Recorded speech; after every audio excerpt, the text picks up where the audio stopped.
तुम्ही फक्त लग्न जमवा, कार्य उत्तम करण्याची जबाबदारी आमची. 5,500 चौरस फुटांचं भव्य सभागृह, वधूवर पक्षासाठी स्वतंत्र खोल्या, पार्किंग मुबलक प्रमाणात, सुग्रास भोजनाची वेगळी व्यवस्था, शांत प्रसन्न वातावरण. दादासाहेब दरोडे सभागृह. संपर्क ताटके केटरर्स 98-220-53-458. मग येताय ना मंगल कार्यासाठी? आम्ही सज्ज आहोत आपल्या स्वागतासाठी.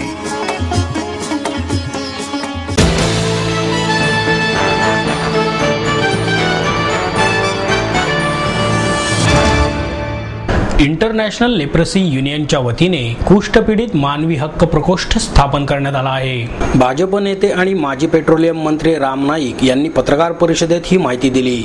ही 3 दिवसीय परिषद दिनांक 25 जुलैपासून सुरू झाली आहे.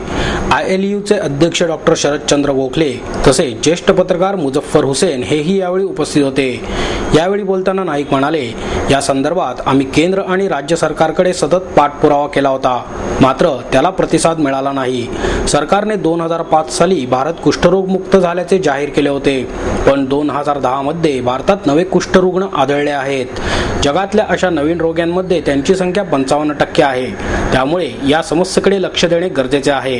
हा रोग संसर्गजन्य नाही, तसेच यावरचे औषधही परिणामकारक आहे.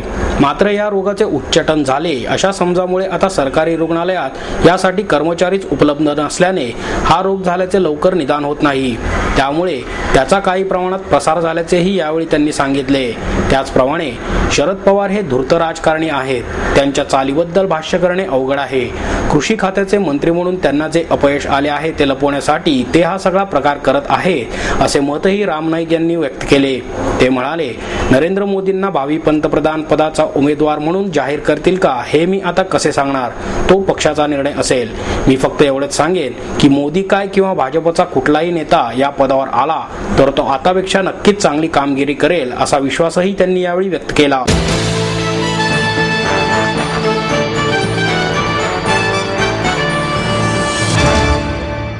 भावपूर्ण वातावरणात ज्येष्ठ समाजवादी नेत्या मृणाल गोरे यांना निरनिराळ्या संघटना आणि व्यक्तींच्या वतीने आदरांजली वाहण्यात आली.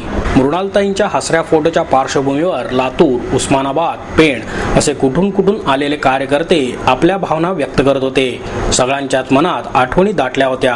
कुणी त्यांच्या स्पष्ट मतांचे कौतुक करत होते, तर कुणी त्यांच्या कार्यकर्त्यांना आपले मानण्याच्या स्वभावाचे. मोठ्या नेत्यांपासून सामान्य कार्यकर्त्यांपर्यंत सगळ्यांनाच त्यांच्याबद्दल काही ना काही बोलायचे होते. ज्येष्ठ समाजवादी नेते भाई वैद्य यांच्या अध्यक्षतेखाली हा कार्यक्रम झाला. मृणाल गोरे या अपराजिता होत्या अशा शब्दात भाईंनी त्यांचे वर्णन केले. ते म्हणाले, त्या पराभव मानणाऱ्या नव्हत्या. आज परिस्थिती विपरीत होत आहे आणि माणसे त्याच्या विरुद्ध लढायला तयार नाहीत. मृणालताई मात्र दुर्दम्य आशावाद असलेल्या होत्या, त्यामुळेच त्या अखेरपर्यंत लढल्या. युक्रांचे डॉक्टर कुमार सप्तर्षी यांनी त्या महिलांच्या आयकॉन होत्या असे मत मांडले. ते म्हणाले, त्यांनी प्रोफेशनल रिव्होल्यूशन ही कल्पना आपल्या आयुष्यात स्वीकारली. आपल्या आयुष्याचे समाजकारण हेच उद्दिष्ट आहे हे लक्षात आल्यावर त्यांनी डॉक्टर होण्याचा विचारही सोडून दिला, असेही ते म्हणाले. त्यांच्यासारखी सामान्य जनतेशी जोडली गेलेली आणि सत्तेची हाव नसणारी राजकीय माणसे अस्तित्वात होती, हे सुद्धा काही दिवसांनी खरे वाटणार नाही, असे मत डॉक्टर अभिजित वैद्य यांनी व्यक्त केले. तर विद्या बाळ म्हणाल्या, स्त्रियांनी राजकारणात आले पाहिजे हे त्यांचे मत किती बरोबर होते हे आता पट्टे आहे. चांगली माणसे जाण्याने जी पोकळी निर्माण होत आहे त्याची जास्त काळजी वाटत आहे, अशी चिंताही बाळ यांनी व्यक्त केली. आंदोलन आणि राजकारण यांची चांगली सांगड घालण्यात मृणालताई यशस्वी झाल्या. महिला आंदोलनाला त्यांनी वेगळे परिमाण मिळवून दिले, असे मत जनवादी महिला संघटनेच्या किरण मोघे यांनी व्यक्त केले. यावेळी मृणालताईंच्या मुलाखतीची चित्रफितही दाखवण्यात आली. त्यांची मागणी होती, आम्हाला इतका तांदूळ स्वस्त पाहिजे, इतके महागाई वाढलेली आहे. तर त्यांना म्हटलं, आमचा सीमाभाग आमचा समृद्ध भाग आहे, तो समृद्ध भाग घेऊन आम्ही महाराष्ट्रात येणार आहोत, तुमचा प्रश्न आम्ही मोकळा करतो. अशी गप्ती जमती अनेक वेळा घडलेल्या आहेत. मला माहिती आहे की या प्रश्नासाठी लढायला SM जोशी शेवटी तयार झाले. ज्यावेळेला संयुक्त महाराष्ट्र झाल्यानंतर बेळगाव कारवारचा समावेश झाला नाही, त्यावेळेला त्यांचं म्हणणं होतं की संयुक्त महाराष्ट्र समिती बरखास्त करू नये.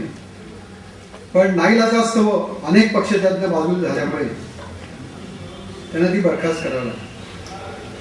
गेल्या 25-30 वर्षांमध्ये स्त्रियांच्या प्रश्नांच्या चळवळीमध्ये काम करताना आम्ही बऱ्याच जणी असं म्हणत असू की आम्हाला राजकीय जाणीव आहे, पण आम्ही कुठल्याही राजकीय पक्षाच्या सभासद नाही आहोत. एकेकाळी अभिमानाने आम्ही ही गोष्ट सांगत होतो. गेल्या काही वर्षामध्ये चुकताय असं वाटत होतं आणि मी एकदा म्हणाल त्याने असं जाहीरपणे एका सभेमध्ये आणि व्यक्तिगत पातळीवरही असं सांगितलं, तुम्ही म्हणता ते खरं आहे, स्त्रियांनी राजकारणात यायला पाहिजे, ही गोष्ट खरी आहे आणि म्हणून आमच्या हातून झालेली, माझ्या व्यक्तिगत हातूनही झालेली चूक ही भूमिका घेतल्याबद्दलची, मी राजकारणात गेले नाही ह्याची चूक नाही मला वाटत आहे, कारण की मला जमणारी गोष्ट नाही आहे, पण स्त्रियांनी राजकारणामध्ये यायला पाहिजे हा तुमचा विचार जरा उशिरा आमच्या लक्षात आला, याबद्दल मला खूप वाईट वाटतं. हे निदान गांधीजी निराश, परिस्थिती पूर्ण बदलली आहे. आपल्याला ज्या दिशेने समाज आणि भारतीय जनता जावी असं वाटत ते जात नाही, याबद्दल त्यांच्या मनामध्ये खंत. बाबासाहेबही अखेरीस असं म्हणाले की माझ्यामुळे ज्यांना मोठी मोठी पदं मिळाली ती मंडळी माझ्या खेड्यातल्या बांधवांसाठी काही करणार आहेत का? अक्षरशः ढसाढसाळ ती गोष्ट डॉक्टर लोहिया 1964 साली त्यांचं वय किंवा 54, पण मृत्यूपूर्वी ते असं म्हणाले की मी आता मरत चाललो.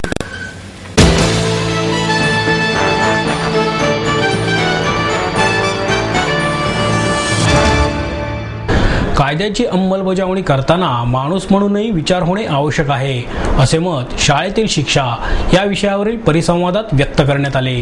अभय अभियान या संस्थेच्या वतीने शाळेतील शिक्षा आणि कायद्यातील प्रस्तावित दुरुस्ती या विषयावर परिसंवादाचे आयोजन करण्यात आले होते. विद्यार्थ्यांना शाळेत हानिकारक शिक्षा करणाऱ्या शिक्षकांना तुरुंगवास होईल अशी दुरुस्ती कायद्यात व्हावी असा प्रस्ताव आहे. या पार्श्वभूमीवर परिसंवादाचे आयोजन करण्यात आले होते. ज्येष्ठ शिक्षणतज्ञ डॉक्टर अल देशमुख, मनसोपचार तज्ञ संजोत देशपांडे, मिलिंद चव्हाण, प्राध्यापक सोनाली श्रीखंडे यांनी परिसंवादात भाग घेतला होता. देशपांडे म्हणाल्या, मुलांवर शिक्षेचे फार दूरगामी परिणाम होतात. शिक्षक आणि पालकांकडून केल्या जाणाऱ्या शिक्षेतून मुलांपर्यंत चुकीचा संदेश पोहोचतो. आपण कशासाठीही लायक नाही असा त्यांचा समज होत जातो. याकडे आपण दुर्लक्ष करतो. देशमुख म्हणाले, मुलांना शिक्षा करण्यामागे त्या शिक्षकाचाही हेतू समजून घेतला पाहिजे. कठोर शिक्षा हा पर्याय कधीही योग्य नाही.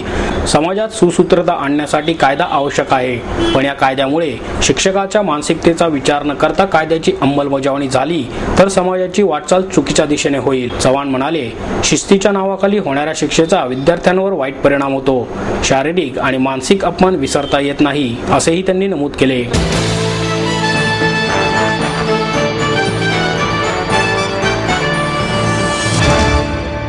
पुस्तक लिहिण्यासाठी लेखकाकडे आत्मविश्वास, जिद्द आणि चिकाटी असली पाहिजे, असं प्रतिपादन ज्येष्ठ पत्रकार अनिल धारकर यांनी केले. अमिश त्रिपाठी यांनी लिहिलेल्या द इम्पॉर्टन्स ऑफ मेलुहा या पुस्तकाचा मराठी अनुवाद मेलुहाचे मृत्युंजय या पुस्तकाच्या रूपात करण्यात आला असून याचे प्रकाशन ज्येष्ठ पत्रकार अनिल धारकर यांच्या हस्ते करण्यात आले. अमेय प्रकाशन, वेस्टलँड क्रॉसवर्ड यांच्या संयुक्त विद्यमाने हा पुस्तक प्रकाशन समारंभ क्रॉसवर्ड येथे घेण्यात आला. यावेळी लेखक अमिश त्रिपाठी, अमेय प्रकाशनचे उल्हास लाटकर, वेस्टलँडचे गौतम पद्मनाभन, अनुवादक डॉक्टर मीना शेटे संभू उपस्थित होते. अमिश त्रिपाठी यांनी बँकिंग क्षेत्रातून येऊन भगवान शिवाच्या जीवनावर पुस्तक लिहिले, ही कौतुकास्पद बाब आहे. तरुण पिढीने इतिहासकालीन गोष्टी विसरता कामा नयेत असेही धारकर यांनी सांगितले. तरुण पिढीला भगवान शिवाबद्दल आदर निर्माण व्हावा यासाठी हे पुस्तक प्रेरणादायी ठरणार आहे, असे मत अमिश त्रिपाठी यांनी व्यक्त केले.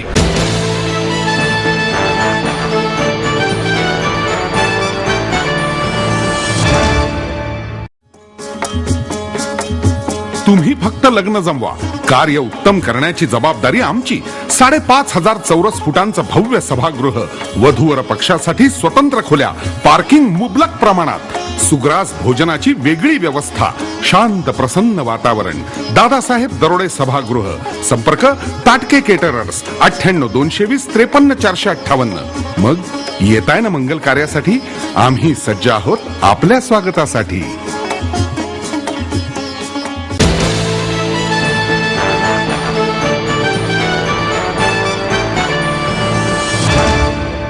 संगीत विद्याहरण या नाटकावर आधारित एका आगळ्या वेगळ्या कार्यक्रमाचे आयोजन करण्यात आले आहे. शताब्दी वर्षात पदार्पण केलेल्या संगीत विद्याहरण या नाटकावर आधारित विद्याहरण कथामय नाट्यसंगीतचा अभिनव आविष्कार या आगळ्या वेगळ्या कार्यक्रमाचे आयोजन करण्यात आले आहे. या आविष्काराचे सादरीकरण शनिवार दिनांक 28 जुलै रोजी सायंकाळी 5 वाजता भरतनाट्य मंदिरात होत आहे. 1 जून 2012 संगीत विद्याहरण या नाटकाचे शताब्दी वर्ष सुरू झाले. प्रतिभाशाली नाटककार कृष्णाजी प्रभाकर उर्फ काका खाडिलकर यांचे हे दुसरे यशस्वी नाटक. या नाटकाचे कथानक पौराणिक आहे. या कार्यक्रमाचे आयोजन डॉक्टर वसंतराव देशपांडे प्रतिष्ठान नवी दिल्ली पुणे शाखेच्या वतीने करण्यात आले आहे. याविषयी माहिती देताना प्रतिष्ठानचे पंडित जयराम पोद्दार म्हणाले, संगीत नाटकाच्या शताब्दी वर्षाचे औचित्य साधून संगीत सूर्य डॉक्टर वसंतराव देशपांडे यांच्या पुण्यतिथीनिमित्त कार्यक्रमाचे आयोजन करण्यात आले आहे. या कार्यक्रमात सुरेश साखोळकर, रवींद्र कुलकर्णी, सीमा रानडे, अतुल खांडेकर, अर्पिता वैशंपायन, कल्याणी पोद्दार जोशी, महेश पाटणकर, अमृता मातवणकर, विद्यानंद देशपांडे, प्रमोद जांभेकर आदी कलाकार सहभागी होणार आहेत. या कार्यक्रमाला पंडित सुहास व्यास, विजय देशपांडे उपस्थित राहणार आहेत असेही त्यांनी यावेळी सांगितले.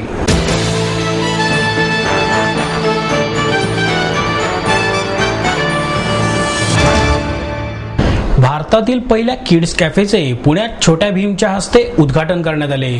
मानवी जीवनात विशेष मूल्ये विकसित करण्याच्या दृष्टीने भारतात पहिल्यांदाच पुण्यात किड्स कॅफेची सुरुवात करण्यात आली आहे. पुण्याबरोबरच भारतात इतरत्रही किड्स कॅफेची शृंखला सुरू होत आहे. विविध खेळांच्या माध्यमातून मुलांना उत्तम ज्ञान देणे, हसत खेळत ज्ञानार्जन आणि मुलांच्या आवडीचे खाद्यपदार्थ, पेय आणि मनोरंजन अशा विविध गोष्टी किड्स कॅफेमधून अनुभवता येणार असल्याने किड्स कॅफेत घालवलेला वेळ प्रत्येकाकरता वेगळा विस्मरणीय अनुभव ठरणार आहे. Fly fruit hospitality private limited या पहिल्या किड्स कॅफेचे उद्घाटन पुण्यातील बिब्बेवाडी येथील शॉप नंबर 1 आणि 2 लीफ रेस्टॉरंट, कपिल उपवन प्लाझा, लेक टाउन रोड, चैत्रबन येथे 25 जुलै 2012 रोजी सायंकाळी 6 वाजता छोट्या भीमच्या हस्ते करण्यात आले. आपल्या मुलांनी खायलाच हवे असे आईला वाटणारे ताजे आणि चमचमीत पण आरोग्याचा विचार करून तयार केलेले खाद्यपदार्थ, सॅलड्स आणि ताज्या फळांचा रस, शेक तसेच पेय पदार्थ येथे उपलब्ध असतील. मुलांच्या मनोरंजनाकरता इतर खेळांबरोबरच कॉम्प्युटर ॲनिमेटेड गेम्स, रोबोटिक्स आणि संगीत याबरोबरच पारंपरिक खेळांनाही येथे महत्त्व दिले जाईल. मुलांच्या पार्टीच्या आयोजनाबरोबरच मुलांना भारतीय सणांची ओळख व्हावी म्हणून प्रत्येक सण पारंपरिक पद्धतीने साजरा करण्यात येईल. लहान मुलांना खेळण्यासाठी भरपूर मनोरंजनाची साधने असणारी आणि सुरक्षित जागा उपलब्ध असणे म्हणजेच किड्स कॅफे होय, अशी माहिती फ्लाय फ्लोट हॉस्पिटॅलिटीचे मुख्य कार्यकारी अधिकारी पंकज उपाध्याय यांनी यावेळी दिली. स्माईल, हेल्पेज इंडिया या सामाजिक संस्थाही किड्स कॅफे बरोबर कार्यरत आहेत. वृद्धाश्रमातून येणारे ज्येष्ठ नागरिक आजी आजोबांच्या नात्याने मुलांना गोष्टी सांगून भारतीय संस्कृती आणि विविध धर्माची ओळखही करून देतील. मुलांची बौद्धिक कुवत लक्षात घेऊन येथे picture encyclopaedia, kids magazine, documentary pictures आदी गोष्टी उपलब्ध असल्याने मुलांचे सुप्त गुण आणि वैचारिक क्षमता या दोन्हीचा विकास होईल. किड्स कॅफेचा स्वतःचा किड्स कॅफे क्लब असून येथे मोफत सदस्यत्व नोंदणी सुरू झाली आहे. हा क्लब मुलांकरता वर्षभर वेगवेगळे उपक्रम राबवणार आहेत असेही त्यांनी यावेळी सांगितले. किड्स कैफ़े है बच्चों के लिए और फैमिली के लिए. ये कॉम्बिनेशन है आपका फूड, एंटरटेनमेंट और नॉलेज इसमें लाइब्रेरी सेक्शन है. इसमें बहुत सारे इंटरैक्टिव इवेंट्स हैं. इसमें बहुत सारे गेम्स हमने लिए हैं जिसमें कंसोल गेमिंग है, पुराने गेम्स हैं, ओल्ड एज गेम्स हैं, सभी चीज़ें इसमें मिक्सअप किया हुआ है. हमारा इसमें टाइप्स है कुछ NGOs के साथ में जो हमको आके यहाँ पर सर्विस देंगे और बच्चों को कल्चर के बारे में बताएंगे कि जैसे अगले महीने एक रक्षाबंधन आ रहा है तो क्यों मनाया जाता है, कैसे मनाया जाता है. एक इस तरह का कल्चर कहीं ना कहीं मिस हो रहा है सोसाइटी में. तो हम लोग वो ट्राई कर रहे हैं कि हम लोग बच्चों को फीडबैक दें जिसमें बच्चे कुछ लर्न करें, सीखें यहाँ से और साथ में हेल्दी फूड खाएं और मस्ती करें. इट्स अ कैफ़े फॉर मस्ती, फन एंड एंटरटेनमेंट.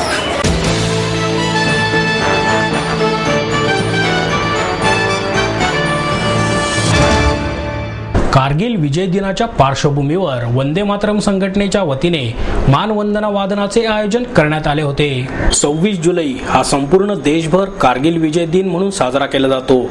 भारतीय तरुणांना त्यागाची, शौर्याची, स्वाभिमानाची आणि एकात्मतेच्या भावनेची आठवण करून देणारा हा दिवस. म्हणूनच कारगिल विजय दिन साजरा करण्यासाठी आणि त्यानिमित्ताने हे सर्व कारगिल हिरोज युवकांसमोर परत आणण्यासाठी मानवंदना वादन करण्यात आले. यावेळी लहान मुलांनीही ढोल ताशाला उत्तुंग प्रतिसाद दिला. 15 ताशे आणि 35 ढोल अशा पथकाच्या साथीने या योद्ध्यांना तरुणाईने मानवंदना दिली. कारगिल विजय दिन खऱ्या अर्थाने राष्ट्रीय सणांप्रमाणे प्रत्येक भारतीयांनी साजरा करायला हवा आणि म्हणूनच त्या वीरांच्या बलिदानास तमाम पुणेकरांनी अभिमानाने त्रिवार सलाम केला.